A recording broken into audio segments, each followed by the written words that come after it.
Recording in progress. And welcome everybody to Chef Look, Chillin' and Grillin'. This is the last one of our special summer programs. And I think it's been great, Chris. Thanks so much for doing it. Of course. Um, we've decided that Chris needs a little hiatus in September, and he won't go that far, but we're going to figure out how to start up again in October with some great cooking by Chef Look. We So, get into the Chris, I'll keep letting people in, and you take it away. sounds good. Thanks, Virginia. Thanks for Sure. coming, everybody.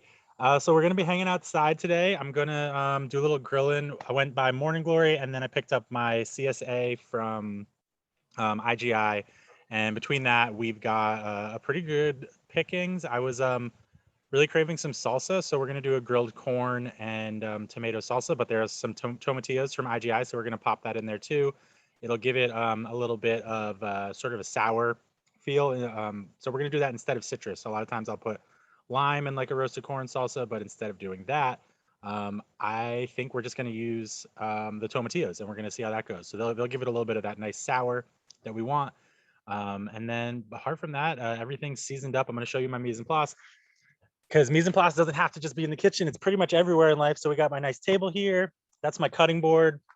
I got some bowls for mixing later. I got some cheese for my steak and cheese, which is the second thing we're gonna do on top of the salsa. And then I'll show you over here at my actual grill.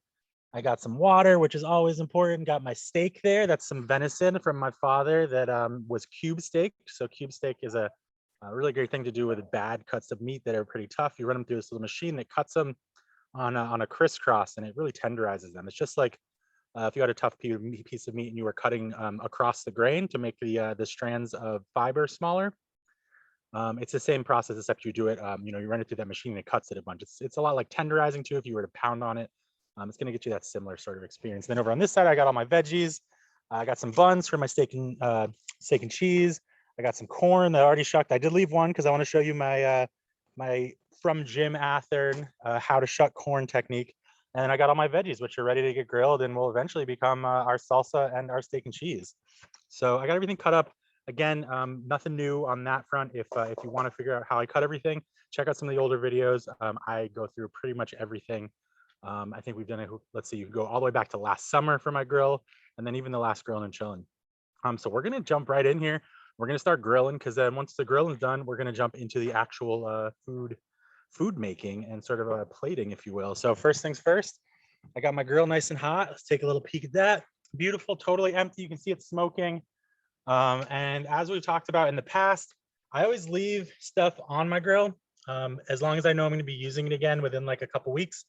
It starts to ferment, goes bad a little bit, and then when I burn it off like this, it leaves like a lot of proteins and flavor on the grill. So I really like that. Feel free to clean your grill when you're done cooking. I'm just kind of a trash panda, so I really enjoy that like extra fermented flavor.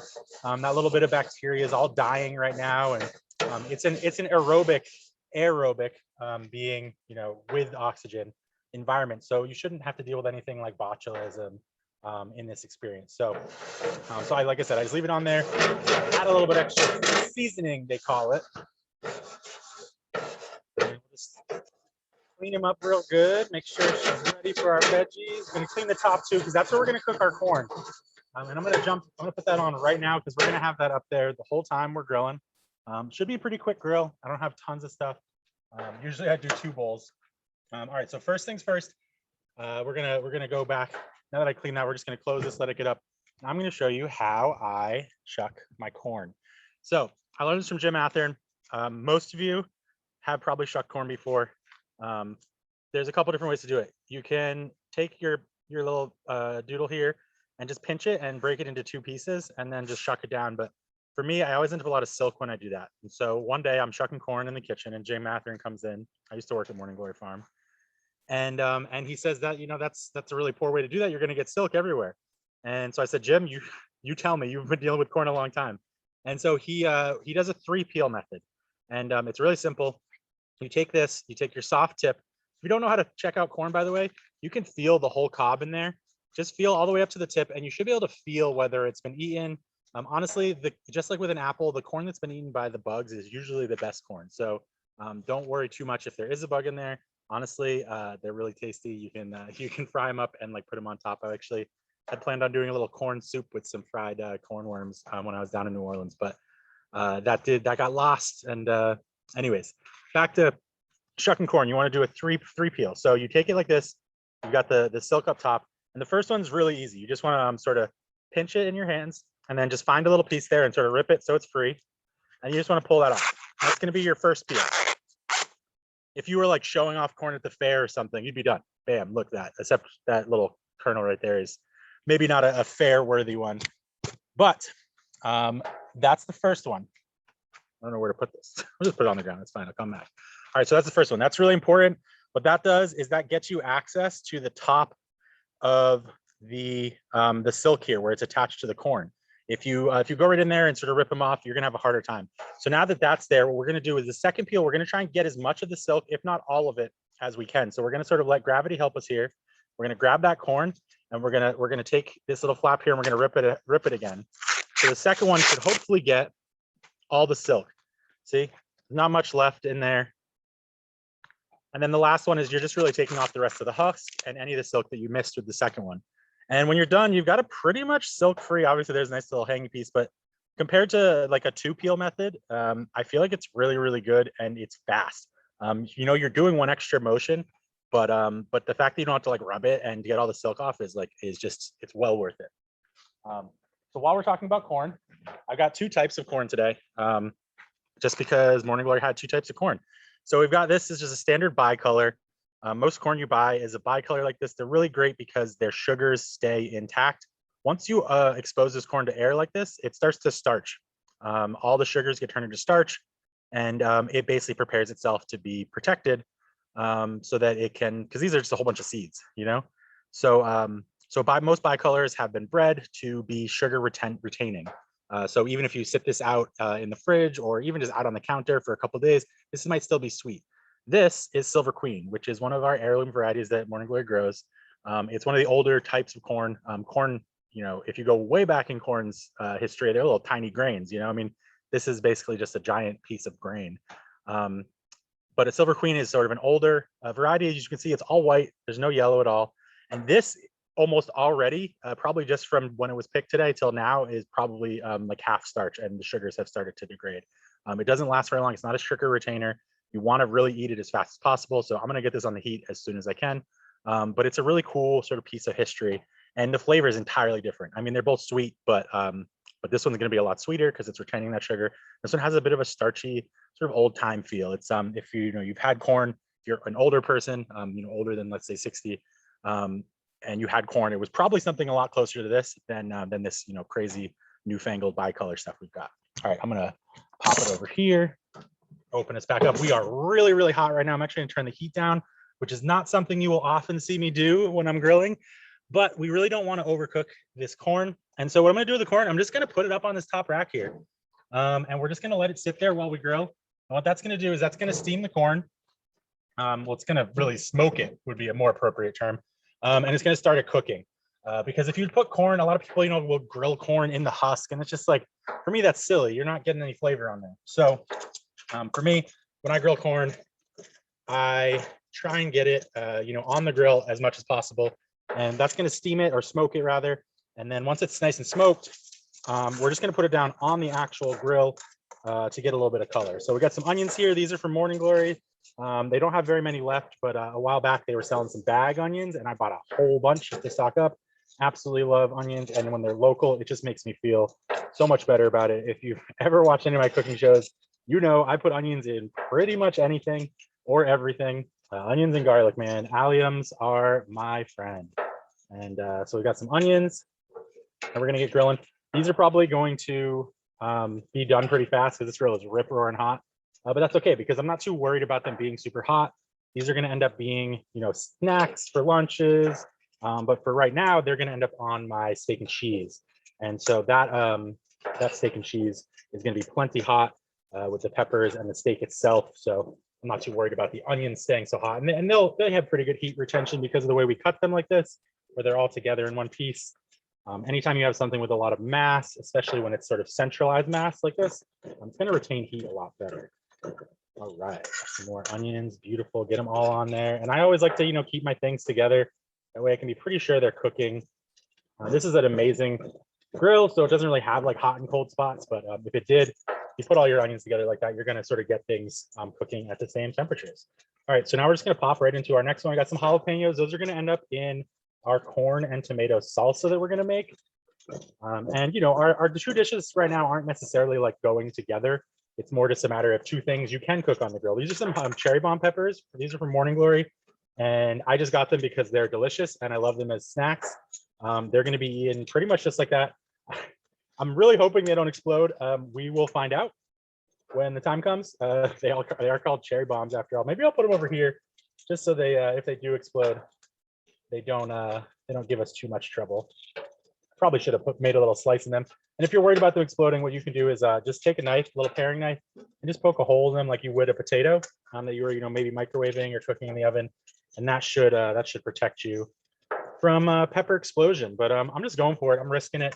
I'm hoping what happens is that the bottom gets soft before they reach critical mass, and it sort of cracks and lets out some of the juice into the grill, and that juice will sort of burn off, and it'll help give a little extra flavor to the smoke that we're smoking our corn in.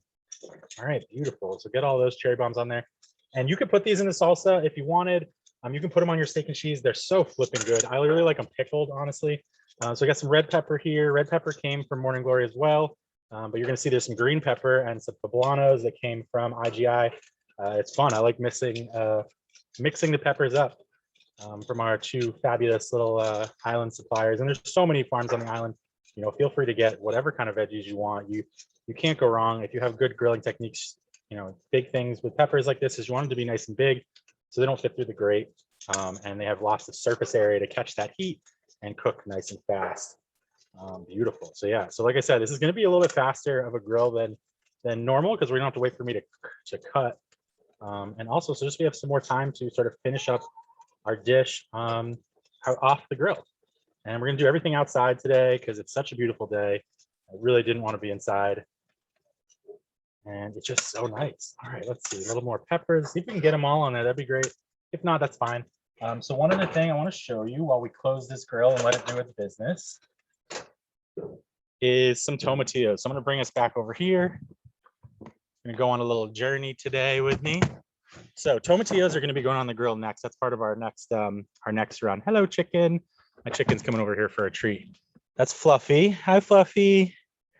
And so tomatillos are really great. I don't know if you guys have ever had them before. I'm sure you've seen them. Salsa verde tends to be the big thing that you hear about when you're looking at tomatillos. These are some pretty small tomatillos. They usually are a little bit bigger, but these are delicious. These are from IGI, and they come like this. They come in a little husk. You may have seen some of their counterparts known as gooseberries or husk tomatoes. They're very small. They've got a similar husk like this.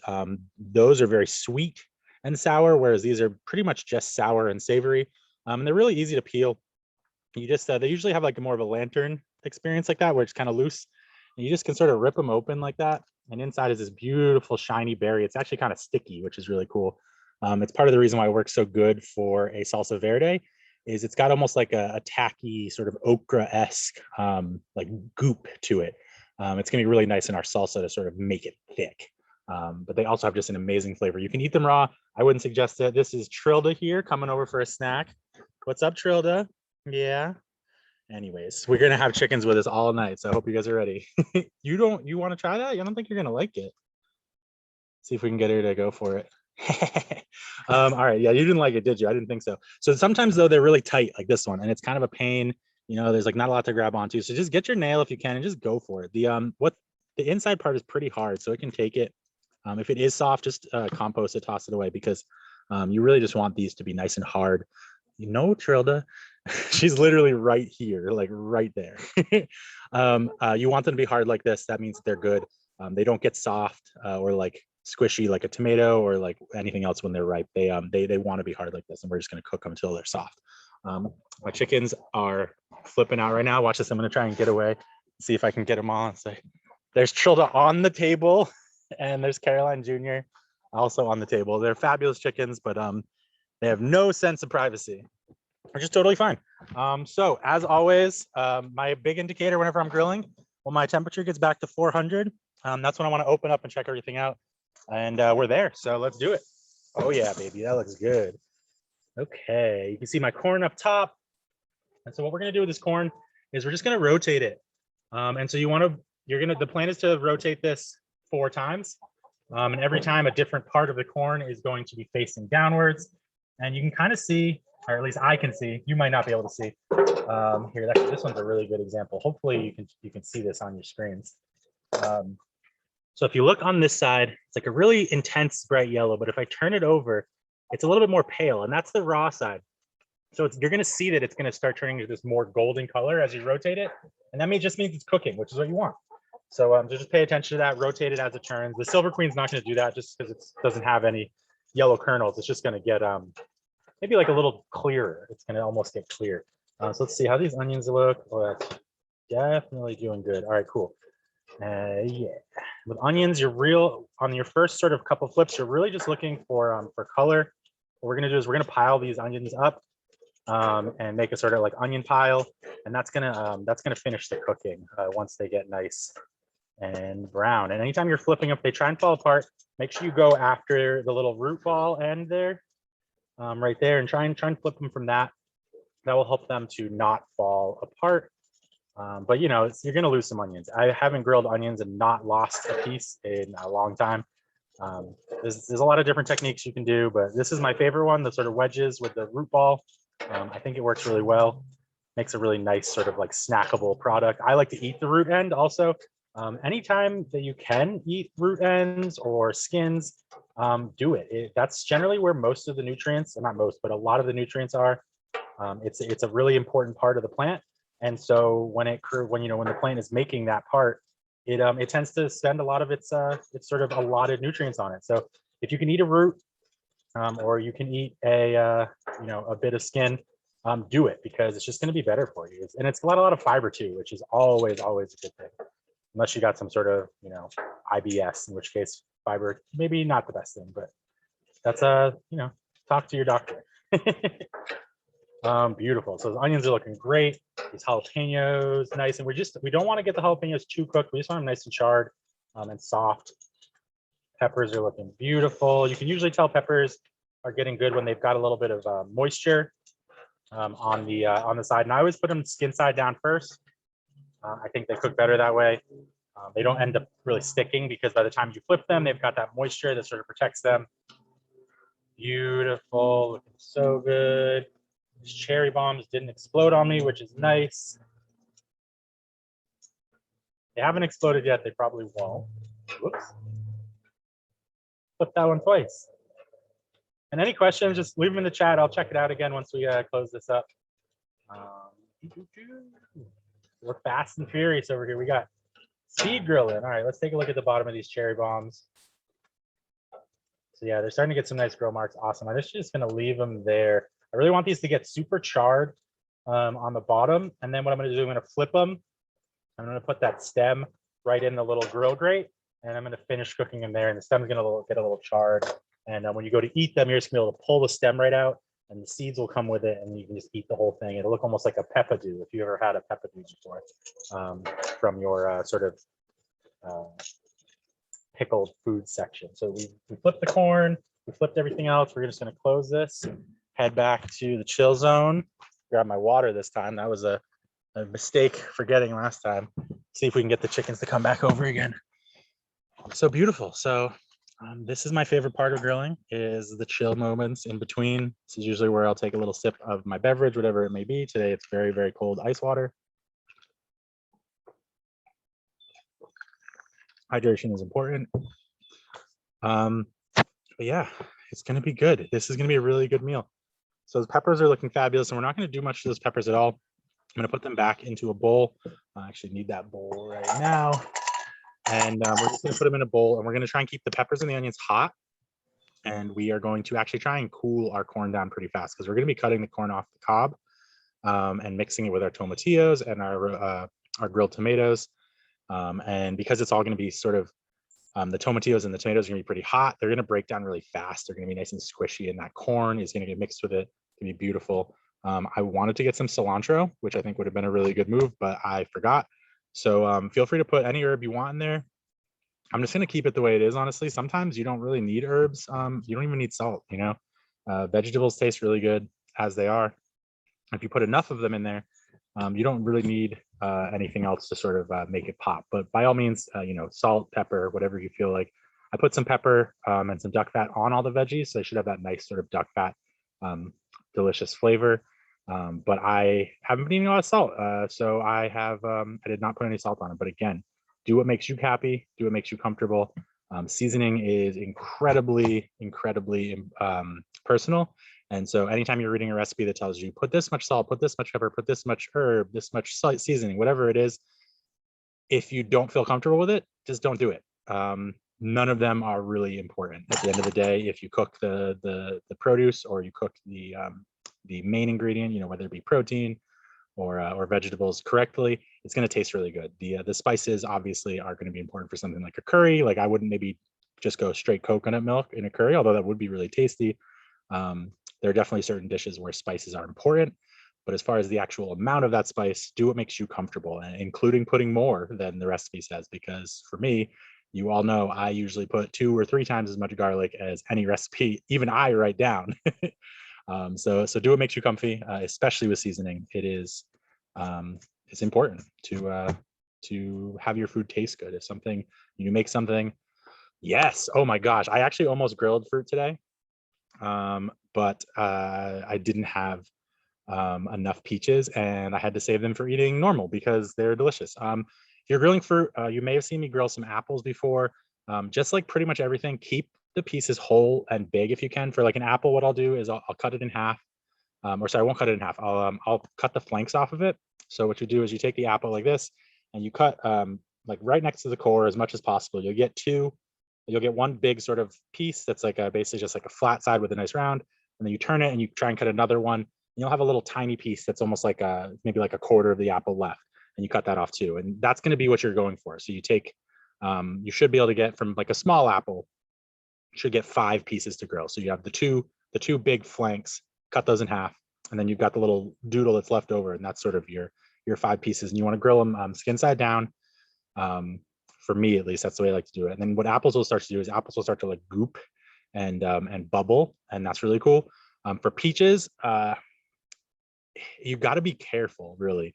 Any soft fruit is going to get even softer on the grill. Like we're going to grill some tomatoes, but we're doing salsa, so I don't really care if they get soft. But if you're trying to like eat them whole or like plate them on like a really nice like sweet dish or something like that, for a peach, what I would do is a much lower temperature than I'm cooking here, and just go straight on, like cut it around the pit, twist it off, get your 2 halves, and just grill it, cut side down over a much lower heat, and let the ambient heat cook the top part, and just don't touch it. Let that one grill side just grill. If we're grilling really hot here, so it's not going to work. It wouldn't work well here. You'd want to flip it or start on skin side or something if you were doing this temperature, but on a lower temperature, it can handle it, and the ambient heat will cook the top part. But yeah, realistically, like the trick for grilling pretty much anything is just cut it big enough that that it's not going to fall through the cracks. And as long as you do that, you should be in good shape. So this corn is looking really good.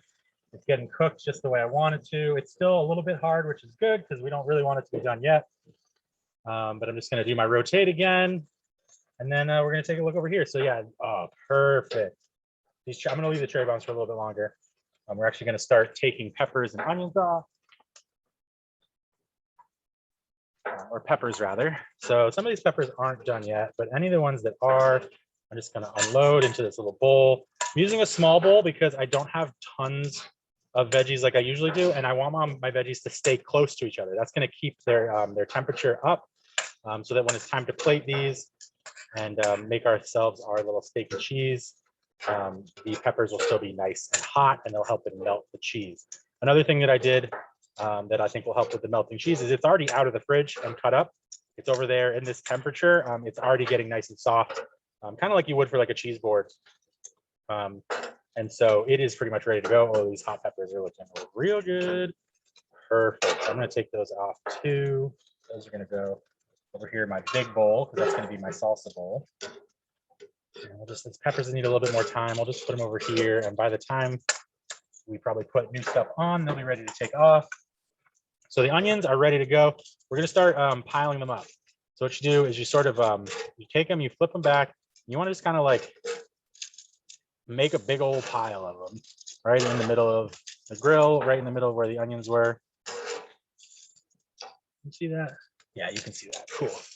And what you're trying to do is you're trying to get them separated now. So you were trying to keep them together before so that they could, withstand that first process. But now you're trying to separate them so we can get some heat to go in between all of the layers and finish cooking the onions. One way I like to do that is I'll pile them up like this and I just beat them. It's a nice little beat. And that'll sort of break them apart. And we're just gonna let those sit like that. And when you pile them up like that, that's gonna help the ones that do fall off not fall through the grate. You're basically just making more surface area for protection. And we're just gonna put the rest of our peppers on now around those onions. And we're gonna get the tomatillos on here too with our tomatoes. Those are gonna be some of the last things we put on here. Those will probably be cooking at the same time that we cook the meat. And the meat doesn't really need to get cooked much. We're really just trying to heat it up. Hey, there we go. We'll probably do the meat and the corn together. That seems like the move because I definitely have the space for the tomatoes now. So let's do it. All right. So tomatoes, I'm going to put down cut side down first. If I was trying to eat these whole, I'd probably do skin side first. But because I'm trying to turn them into salsa, I'm going to do cut side first, and then I'm going to flip them to the peel side. And what that's going to do is that's going to get some nice char, some nice flavor into the actual tomato. And then when I put it onto the skin side, that's going to protect it and hopefully keep a lot of those juices in the tomato so that when I take it off the grill, we've got those juices ready to rock and ready to put and use in my salsa. All right, just any free space you got, fill it up. The onions will be coming off after our next open. Beautiful. And if you're ever concerned when you're putting veggies on here, if the grill doesn't make a noise when you put it on the grill, it's probably not the right place to be putting your vegetables because it's probably not hot enough. So keep your ears open. Every time you add something, you should get a little sizzle of sort of contentment of, I've been put in the right place. Thank you so much. That is, of course, if you want color, if you want your things to steam and cook at a slower temperature, then don't really worry so much about that. So I'm just going to dump my tomatillos because they're ready to go, and they should all be big enough that they don't fall through the cracks. Beautiful. Tomatillos are so tasty. These are going to be so good, and they're going to start to crack and pop and get really gooey. And so we're just going to flip my cherry bombs here. And again, I'm just putting, I love them when they're crispy like that. I'm just putting the stem right into my grill grate there. That'll kind of hold them together, and it'll also get them as close as possible to the heat. And we're just gonna basically, you almost want the stem to like catch on fire. And again, if you don't like things this charred, don't cook them this long. Cook at a lower temperature. Touch them more, move them more. But I absolutely love charred cherry bombs. They develop such a really nice sweet, and they're like a little spicy. I love spicy food, so maybe I'm not the best at saying what a little spicy is, but they just develop a really, really nice sweet and spicy flavor when you do that right. Beautiful. We are good to go. Everything's on the grill except for our steak. Nice. Our peppers over here. Everything's looking good. We're just gonna close that up, let it go one more time, and then we're gonna get into the serious zone of meat and corn. We're going to probably take that corn down, put it onto the actual grill, cook up our cube steak. Cube steak is absolutely fabulous. It's such a good way to just use pieces of meat that like you wouldn't normally use for anything but like stew, and stew's great, don't get me wrong, but if you want to be able to grill and you've only got rough cuts of meat, cube is a really nice way to do it. And if you're buying it at the grocery store, it's usually pretty cheap, although meat in general has been people kind of have figured out, there's not too long ago, even in my lifetime, short ribs were cheap, and they're not cheap anymore. So people know what tastes good now, and people know how to cook it. So it's tough to find a truly cheap piece of meat. Even bone marrow has really sort of gone up in price since people have figured out how easy it is to deal with. I mean, it's so easy to cook. It's so flipping delicious. So grilling fruit is great. Definitely, like if you were doing this at home and you had some peaches, like grill them up. And again, if you're going to put them in salsa or something, because like peach corn and tomato salsa, ooh, that would have been so good. But you don't have to worry about it, because you're going to get them chopped up. They're going to get squishy. They're going to get mushed up. So, in that case, you can do a nice high heat like this, start them skin side down, get some char on that, and then flip them just to sort of finish the cooking, get a little bit of char. I'm hoping when we do this salsa, you mix it up, you'll be able to see there'll be lots of little black flecks in there, almost like pepper. But that's just our char, and that adds a really nice deep flavor. Maillard reaction is what makes that. That's your sugars caramelizing and turning, and sugars and proteins turning into absolutely delicious char, which for me is one of my favorite things. Not everyone likes it, which is totally fine. Oh yeah, grilled pork chops with grilled peaches would be great. And what I would do with that is definitely cut them in half, just do full halves. You could do quarters if you want. And if you do quarters, put one cut side down and then just test them. And they should eventually, the sugar should get hard enough that they should release, and you should be able to just pop them to the other cut side. We get 2 grill marks on that, and don't do any skin at all, and then serve them sort of with the char marks up. But if you wanted to do them halved, if you found that like the dome piece wasn't cooked quite enough, what you can do is you can take them off the grill with the char side up and just place them on top of your pork chop after it's flipped. And that will sort of give it a little bit extra time, but it's going to be protected from the heat. And it'll also, if it does juice a little bit, it'll go all over the pork chop, which will sort of add a little bit extra flavor to it. But that's a really good way to protect those if they need a little bit more ambient heat to finish cooking, but you don't want them on the actual grill. Just put them right on top of your pork chop once you flip it, and that'll keep them nice and safe and sort of help to infuse the flavor. So I think, no, we still got a little bit more time. Cool. We just hang out, stay hydrated. Delicious. I'm very excited about steak and cheese. I've got, like I said, I got my my cheese cut already, and you can see it's like, this was like super hard, but whoops. This is just cheddar, basic cheddar, but like it is super duper floppy right now, which means it's going to melt really, really, really, really fast. As soon as I put this basically anywhere near heat, it's going to just start oozing all over. So that'll make it really easy. We don't have to actually apply more heat to basically plate our steak and cheese. We're just going to put it in a nice grilled bun, little piece of steak, pepper, onion, cheese on top, put it right on a plate, and it's going to be done. It's going to be delicious. Cool. I think we're good to go. Let's get back over that grill. All right. Grilling and chilling. Beautiful. Oh my God, it smells so good. The tomatoes are so good on the grill. Okay, let's see. So first things first, let's get these tomatillos check in. So tomatillos are really cool. They're going to change colors almost entirely from that beautiful bright green to this like dark, almost like, I don't know, puce. I don't know what color puce is, but that's the word that's sort of making me think. It's like a very not pleasant dark green. You'd be surprised. When you look at salsa verde, it's usually a really nice, pleasant green color, but a lot of that color actually comes from the cilantro that tends to end up in there. The actual tomatillos themselves lose a lot of their color when they get cooked, but that's okay. They get a lot of really nice flavor to make up for it. So we're just going to flip those real quick. And those probably are going to be done really fast. They don't take a lot. They pop and they start juicing when they're cooked. And most of these are ready to go. So what I'm going to do though is I'm going to take these onions off, make some space. And so when it's all piled up like this, you just want to sort of take your tongs like a little spoon, and you're going to scoop from the bottom, follow along your grill lines, and just scoop up all of them. Just like that. And if you do that right, you shouldn't lose any. We're going to lose some, obviously, but you shouldn't lose too many, at least. I just saw some go down the grate. Poor guys. Ooh, it's hot. Get as many as you can.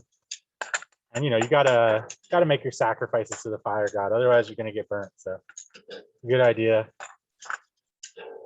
Ooh, hot. I don't usually use small bowls like this for that very reason. Especially metal bowls like this, they transfer heat really easily. So you put hot things in them and they get hot. So I usually like a nice bigger bowl that I can hold on to the edge like that and keep myself safe. But hey, what are you gonna do? I only got so many bowls. Whoops. All right, cool. We're gonna get these peppers flipped. We got some space on the grill. Which is good. We're gonna put our corn down. We're gonna put our steak down. This is gonna be a good meal. Take a quick peek at our tomatoes here. Oh yeah, perfect. So I'm gonna flip those, like I said, over to the skin side. That's gonna hopefully start to sort of collect the juices. They have some nice char on them. Let me show you this one real quick. Nice and close. Got some nice char on it. It's getting a little squishy, but it's not cooked fully yet. So if we put it skin side like this, that should finish the cooking process, get it nice and soft, so we can make it, use it for our basically our liquid for our salsa. Between that and the tomatillos, I lost a little bit. We should be looking real good.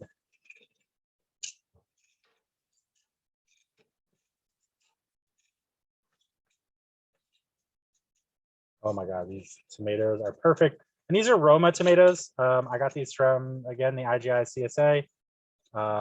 You can use pretty much any tomato you want. Romas are really nice though, because they tend to have a little bit more flesh.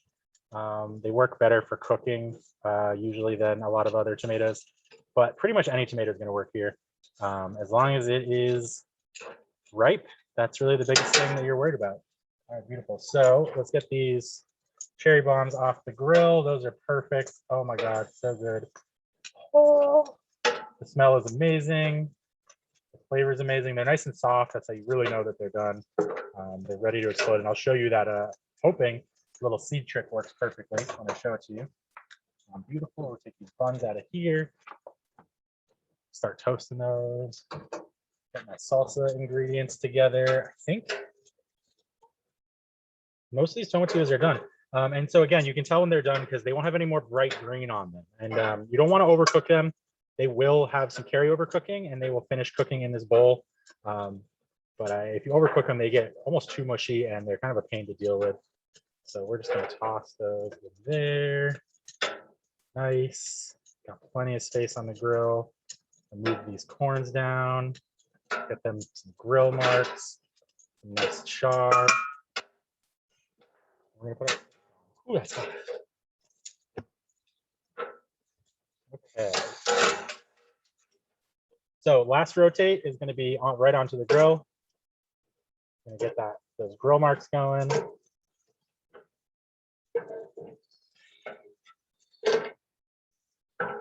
Beautiful. That tomatillo is done. That tomatillo is done. Let's make a little more space. I think I can get my steak on here too. Not too much steak, just a little bit. You know, if you ever see me grill before, I tend to have a little bit of protein and a lot of veggies. And there ain't nothing wrong with that. Beautiful. More space. Actually, I think these peppers can just come right off. That'll make that easy. So the peppers are a mix of green peppers, poblanos, and red peppers. You can use any pepper you like, but I like poblanos for those of us who like a little bit of that smoky flavor. And then green and red peppers are just delicious. Bell peppers are always a win in my book. Oh, yeah, that's so good. All right, so peppers are good. Everything's good. Let's get our meat on there. That's my cube steak. It's marinated in a little bit of duck fat and paprika, cumin, black pepper. And that's it. And we're just gonna lay that right on the hot grill. Really don't need to cook this tons. It's pretty thin, so it shouldn't take very long. Our big thing here is going to be making sure it doesn't stick. As soon as it gives, basically, we're going to flip it, and that's going to be pretty much it. It's going to be done at that point. So we're just going to pay attention to it, and as soon as it releases, it should be pretty much completely cooked. All right, beautiful. Don't need those anymore, and then you can wash your tongs if you want to. You can shove them down in the heat like that. That'll help sanitize them. I usually don't mind. This is venison that I know is local, so I'm just going right onto this ready to eat corn. But again, if you feel at all concerned about that, don't do it. So these already are starting to get charred. I'm just going to rotate them. We're going to close this, and this is going to be a pretty quick one. I don't think it's going to take that long to get back up to temperature because we don't have a lot of produce on there. Cover that so my chickens don't eat it. Sweet. We are getting close, my friends. Next thing is going to be taking those tomatoes off, and we're going to toast our buns for our delicious, delicious steak and cheeses. And then I'm going to show you a little bit of prep here on my table. Hopefully the chickens don't eat my food while I'm making it. They're already trying to eat me right now. What's up, chickens? This is the problem. If you ever had chickens before, if you feed them, they associate you with food. So when you come outside, their main concerns in life are food and sleeping somewhere safe. So they know they have somewhere to sleep, safe to sleep. So pretty much anytime they see me, they're like, "Oh, you have more food for me?" And I don't today. I'm sorry. I don't think I want you to have any steak and cheese. Chickens are opportunistic omnivores, so they can eat meat. They do eat meat often. I mean, that's what bugs are. It's meat. They absolutely love bugs. So, if you have food scraps, if you have chickens, don't be afraid to feed them some meat. It's okay. They grew up, they've been around for a long time eating meat, and it's really good for them, honestly, to have a little bit of extra protein and different types of protein in their diet. They'll pretty much tell you if they can't eat it. They will just leave it there and not touch it if they don't like it. My chickens are a bit weird though. They don't like peppers, which is crazy. I feel like most chickens absolutely adore peppers, and my goofballs hate them. Like I'll throw the pepper core in there with the seeds and they won't do anything. My old chickens that I had 6 years ago absolutely love peppers. They would go to town. There'd be nothing left. So that makes me a little sad, but that's okay. The compost loves them. So, all right. So that was a quick one. We're going to jump back over here and finish it off. I think it might be our last time checking out the grill. Oh yeah, and that steak's already starting to look nice and cooked.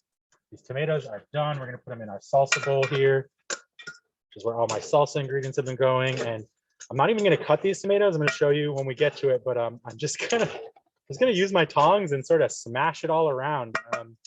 That's going to make our basically our sauce. And then we're going to cut the corn right into that. And instead of, the tomatoes like a pico being, instead of like pico where the tomatoes are kind of the chunks, with onions and stuff, we're actually going to have the corn be the chunks. And we are going to put some onion in there too. We've got grilled onions, so why not? So beautiful. So there's my salsa bowl. Got the jalapenos I'm going to cut up. Got tomatoes and tomatillos. We're just going to let that hang and sort of finish itself steaming off. It's going to be really good. Turn this corn again. Looking beautiful. So much nice char marks on it. Oh my God, yes. And the Silver Queen is looking just absolutely fabulous. I really like Silver Queen. You can see, so the corn is completely cooked now. We're really just trying to get those nice little char marks. So we're just going to give this one more go. Everything should be good after this one. The corn's got its char marks. And I'm saving the Silver Queen. I'm going to eat that off the cob.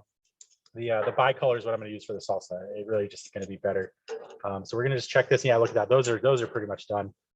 Look at that beautiful grill marks.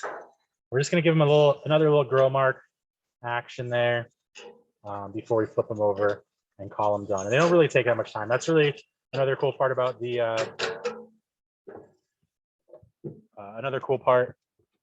the cube steak is it's got a lot of holes in it because of the way it gets crisscross cut. So it cooks like really, really, really, really fast. And if it was like wintertime and I didn't feel like grilling, I would use these cube steaks in a cast iron pan. I'd sear them both sides so they were almost all the way done. Take them out of the pan. I'd cook my onions and peppers in that juice. Anything else you like to put in your steak and cheese. And then what I'd do is I'd take those steaks. I'll show you what we're going to cut them just like the way I would that I'm going to do tonight. Put them back in the pan with the onions and peppers once they're all cooked down, and then just lace cheese over the top, put a cover on it, and turn off the pan and wait for the cheese to melt. And you come back in there with a spatula and you just scoop up that ooey gooey and put it on your toast. Oh, so good. Sorry, I forgot. We got to toast some bread. So let's do that while that finishes up. Let's see. I probably have enough steak here for 6. So I'm just going to toast all of these. I got 8. Let's put them on top for now, just to sort of let them get heated up. And there's a lot of different ways to toast buns, but the most important way to toast a bun is don't leave it alone. If you leave it, it's going to burn, especially on a hot grill like this. So I'm going to try and toast the inside because that's what we want to protect. These buns are going to have to hold, hot, wet steak and onions. So we want that inside to be nice and toasted. If the inside's toasted, it'll help protect everything else. So beautiful. So we're gonna try and toast that inside first. Ooh, these ones are not coming apart very easy. That's okay though. I'm actually gonna flip the steak first. Oh yeah, baby. That is good. A little bit more toasting there. This corn's probably done. Let's take that off. That'll get us some more time, more space. I'm just gonna put the corn in my salsa bowl because that is where it's gonna go eventually. Let it make friends with its beautiful tomatillos and tomatoes. Again, straight down, flip it. That's looking nice and toasty, beautiful. These are pretty cheap buns, so you know they're pretty hydrated. They're pretty wet, so they can usually take a pretty good toasting. Soft, sorry, not wet. Wet isn't the correct term. So I'm actually going to put these steaks right in with my cherry bombs just to rest. Beautiful. You can see it's just got like a really nice char on there. It's dripping. It's so good. And so we just want to let those rest for a little bit. They didn't cook very long. Generally, the rule for letting meat rest is half the time that you cooked it for. Obviously, if you're cooking it for like hours on hours, you aren't going to need to let it rest because you're probably doing like a braise. But generally, anytime you're cooking really fast like this, half the time it took to cook it is how long you want to let it rest for. All right, beautiful. I'm actually just going to turn my heat off and let those buns hang there until we need them. So I'm bring my food over here, then we'll bring you guys over, and we're gonna do a little preparation. That's the fun. Okay, guys, here we go. Let's see, how are we looking? Yeah, that looks nice, beautiful. All right. Make sure we get the cutting board, the peppers, the cheese. Here's my bowl that I'm gonna do my salsa in. The knife. Beautiful. Let's put these corn over here. Those are still hot.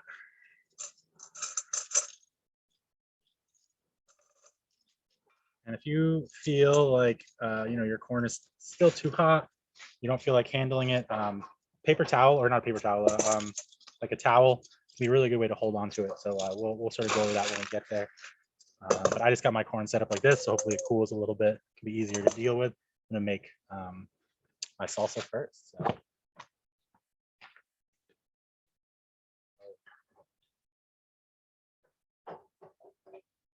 Buns are looking good, nice and hot over there. Let's do it.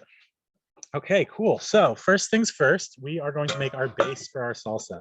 And so this is pretty easy. I got my peppers, my 2 jalapenos from earlier. Now, I like a spicy salsa, so I'm gonna use jalapenos. You don't have to use these. You can skip it entirely. You can, I mean, and honestly, I don't even need this. They're just gonna pull right out, but knife is really nice. If you like it just a little bit spicy, you can cut them in half like this and take the seeds out. I like it a lot of bit spicy, so I'm not gonna take the seeds out. And then what we're gonna do here is we are going to, we're gonna cut them into strips first, so long ways. You're just gonna cut them into maybe 3 or 4 pieces. Hey, get out of here. Get out. So this was all part of the plan, is for you guys to watch me fight my chickens. Entertaining, no? Hey, I know you like corn. I like corn too. How do you like that Silver Queen? This is Trilda. She likes the Silver Queen. Get out of here. And that's Amber. So we're going to cut them lengthwise. So like this, into little strips. Julienne, if you will, if you want to be French about it. And then once we have them julienne, we're going to cut them into tiny little cubes. And that is going to be our main seasoning really for this salsa. If you can put pretty much anything there. Like I said, I was going to put some cilantro in, but I'm a dummy and forgot about my cilantro. Might be grilling some chicken if these guys don't leave me alone. Maybe we should change the name of the program to Grillin with Chickens. All right, so that's quite a lot of jalapenos. Again, I really like hot food, so that's why we're putting that many in there. Just go ahead and put those right in your bowl. And any good chef, no, you don't like peppers. What are you talking about? Now you like peppers? Come on. Come on, girls. There you go. Sweet. Give us a little bit of time before they decide to come back. What was I saying? Oh yeah. So so I really just like jalapenos. So sweet. So we're good to go on that. And then the next move here is gonna be like pretty basic and simple. We're literally just gonna take the tomatoes and the tomatillos. We're gonna put them in with that, and we're just gonna smush them together using our tongs. We're gonna try and pop all the tomatillos. It's very rustic. Like this is some campfire stuff here. You don't need a lot of tools. You really don't even need the cutting board. You could easily just have taken those jalapenos there and sort of just squeeze them, or even just put them in this process right here and just cut them up. And you're really just using your tongs to pop the tomatoes and tomatillos, break them apart. You're gonna stir them up. Make a sauce, basically. You're just making really, really tasty. The tomatillos are being, yeah, there we go. Get in there and pop them out, get all that juice out. It's going to be pretty intense. You're going to have like long skin strands like that. If you don't like that, you can run this through a food processor if you want to. Like if you're at home, go inside and run this whole mix through a food processor. You'll get a really nice, get out of here. You'll get a really nice smooth mixture, and then you can put that over your corn, and it's almost more like a, not an adobo, but like more like a seasoned corn at that point than a salsa. But really, really tasty. It's going to be good on everything. You could even can that at that point, you know.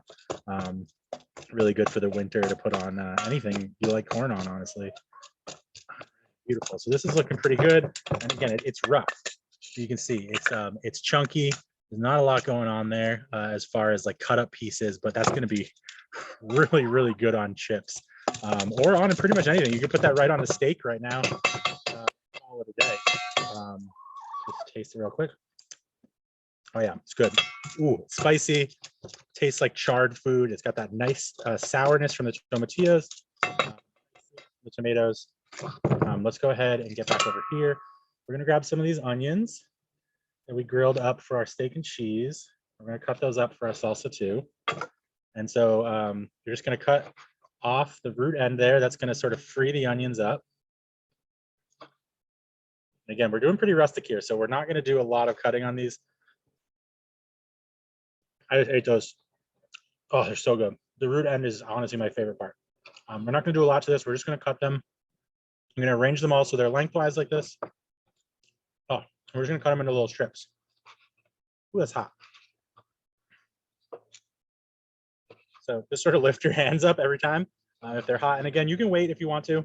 Obviously, for the program, I'm trying to cut these up as much as possible or as fast as possible. But you could wait, let these cool a little bit if you wanted to. Do it the next day. This is a great way to do sort of food with the leftovers from your grill the night before.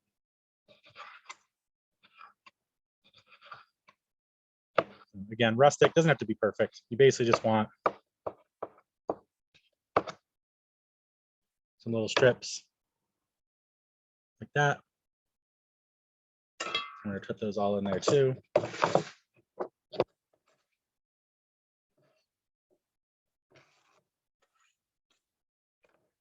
Beautiful. Mix those up, mix. It just keeps getting better and better. You could just, at any stage in this point, you could just put this on a steak and call it a day. Cleaned up. All right, so we're just gonna set that aside for the moment, and I'm gonna show you how to cut corn off the cob. This works well, it's raw too, but we are gonna do it with these hot pieces. So I like a bowl, a shallow bowl is best. You can do this on a cutting board, but it tends to get everywhere. So a nice shallow bowl like this. And I'm going to stand up for this. And you're just going to start at the top, you know, the pointy part. You're going to cut all the way down the cob to the base. Use the tip of your knife so you don't touch your bowl. Then you're going to turn, and you're going for 5. You're going to try and do 5 cuts. So just sort of when you turn, think about 5 cuts, 5 cuts. Think about a pentagon. And this is hot. This is where you may want to use a towel if you have one or if you feel like you need one. You're just going to cut those down off the cob. Absolutely beautiful. And then that last one's really gonna only have 1 left. And there you go, you got pretty much nothing left. And I like 5, some people will do 4, but I find that I get too much of the sort of core, or either I get too much of the core or I don't get enough of the kernel. And I hate to waste food. So that's so hot. My chickens are very, very excited for these corns on the cob right now. Like they will literally follow me to the ends of the earth to pick these things clean. Beautiful. And again, 5, just think pentagon. Beautiful. This corn looks so good.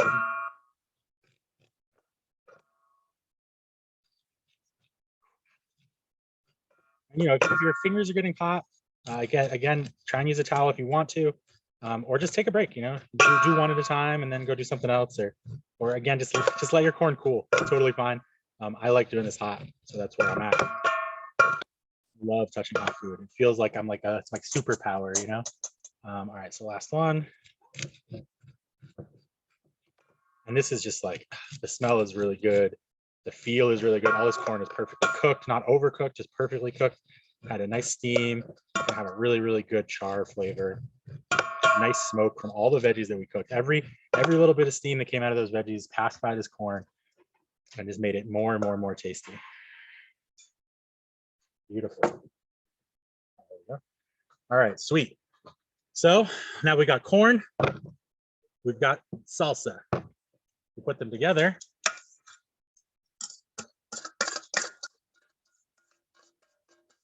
Don't waste any of it.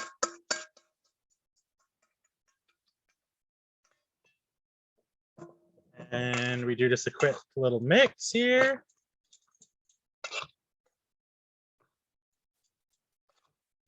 And like if you had like canned black beans, let's say, you could drain those, put those in here. That'd be also really, really tasty. You really can't go wrong with as far as things you want to put in here. If you like it and you think it's tasty, toss it in your salsa. You could put the peaches in here, for instance. That would be just another really great level. And there we go. It's nice and mixed up. This will go really good in a burrito. So that's it. It's not fancy, but man, is that tasty. We're just gonna try it real quick. Oh my god, yeah. It's sweet. When the corns pop, they're so sweet. Got a little bit of spice from that jalapeno. The tomatillos are making it nice and sour. Tomatoes are adding just that beautiful dark richness that tomatoes have. And that's good to go. You know, get some corn chips, devour. Corn on corn, baby. All right, sweet. So that's our corn salsa. Pretty simple, as you saw. We're gonna go ahead and do some steak and cheese now. So first things first, let's get our peppers and onions now, just so we have access to them. And put this corn over here. Actually, that can stay there. Let's take our steak out. So I just did that so I have a place to put my steak. My steak has rested. It is plenty, ready to rock. Oh yeah, while we're here, let's see one of these cherry bombs. So the cherry bombs, hopefully if they're done right, you should be able to hold it right there like that and pull. Oh, we didn't get the seeds. That's okay though. And you get the little stem. You don't need that anymore, and then you can just eat the whole thing. Hopefully this isn't super hot. Oh, that's a spicy boy. Oh, don't mind me. I'm gonna go pass out over here. That is so good. That's a little treat. All right, so the steak, what we want to do is you want to cut it into long strips that are about the same size as our buns. So there's our cube steak. We're gonna cut it this way. We're gonna cut a little bit on a bias if you can, and on a bias just means like if that's straight up and down, you want to go a little bit at an angle. So we're cut away from ourselves, a little bit of a bias. It's gonna expose a lot more of the meat and make it really, really tasty. Oh yeah, baby, that's good. I really taste that cumin in there. Absolutely fabulous.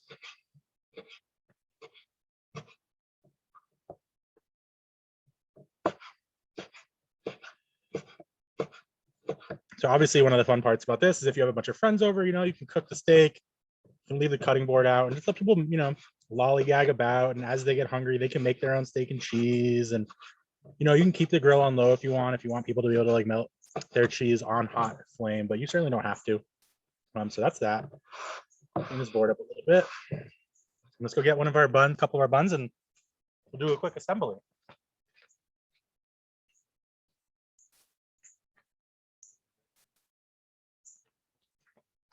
So this is going to be really, really easy. If you had like anything particular, like a relish you wanted to put on there, you can. I'm actually going to put some salsa that we just made right in the bottom of one of these, just as a little taste experience. I always like to eat everything with everything else just to see what it all tastes like together. Super tasty. And then we're just going to go take some of your steak strips there and just lay them in here. Nice and pretty like that. And then I'm actually going to put my cheese on now. A couple pieces of cheese. Take some peppers. I'm doing reds in this one. Some onions. And what you can do with the onion like that is just take off the little root end and then just lay all those pieces right in there. Slide them right in around that steak. Bam. One steak and cheese ready to go. We'll make one more just for effort. Let's actually put some cheese in the bottom of this one. That'll be kind of nice. So cheese right in the bottom. And you know, you make this however you like. That's the beauty of it, is you just sort of have fun with it. Put one of the cherry bombs in this if you want. So I'm actually going to do this one with some of these poblanos. Give it a little more spicy. You know, the other one had the salsa to give it a little spice. And I find like 1 onion, 2 pieces of pepper is about good for each sandwich. But you know, you put on whatever you want. So break it at the tip there. Just slide those peppers right in there. Let's pop a little more cheese on top. And again, if you wanted to, you could have your grill on low. Chickens. You have your grill on low and just put these on the top rack and let the sort of ambient heat melt that cheese, and that'd be really good too. But there you go. We got steak and cheese. Absolutely delicious. Little hot dog bun, steak and cheese. We got some grilled corn salsa. Absolutely fabulous. So good on chips. So good on anything, honestly. And then we got some leftover stuff. You know, we got some onions for later. We got some more steak to make more steak and cheese. We got these corns that I'm just going to eat just like this. So good. The Silver Queen is amazing. We got the cherry bombs, which are just like a fabulous little snack. And that's our grill sesh for tonight, guys. I hope that you enjoyed yourselves. Let me take a quick peek at the questions. Doesn't look like we got any extras. So that's going to be it for tonight. That's going to be it for the summer. I'm so happy to have been able to do this with all of you. Hopefully my chickens don't eat my food while I'm talking to you. Thing over it real quick. I think you need to protect that food, Chris. Or it's protected. They're not super smart. They haven't figured out that towels are really not a proper barrier. So yeah, they're good to go. So that was it, guys. Thank you so much for joining me. I hope That's amazing. Chris, thank you. Yeah, of course. It was so much fun. I really like doing a bit more of sort of the what to do with your grilled food, because usually when I grill, it's just a whole bunch of stuff, and it's just big chunks of vegetable, which I absolutely love. But this side of things is where a lot of the creativity comes in. So don't be afraid to, you know, mess around, squish up your grilled stuff, and make some good sauces, or make some steak and cheese, or make pretty much anything you want. So thank you so much, guys. It's been a pleasure. I hope to see you in October. We will figure out exactly what that means as time goes on, but pay attention to your newsletters, because it will definitely be in there once we figure it out. Thanks for coming, everybody. Thanks, Chris. Thank you, Chris. Thank you. It's a news. Nights. Enjoy your meals. I'm gonna go enjoy mine right now.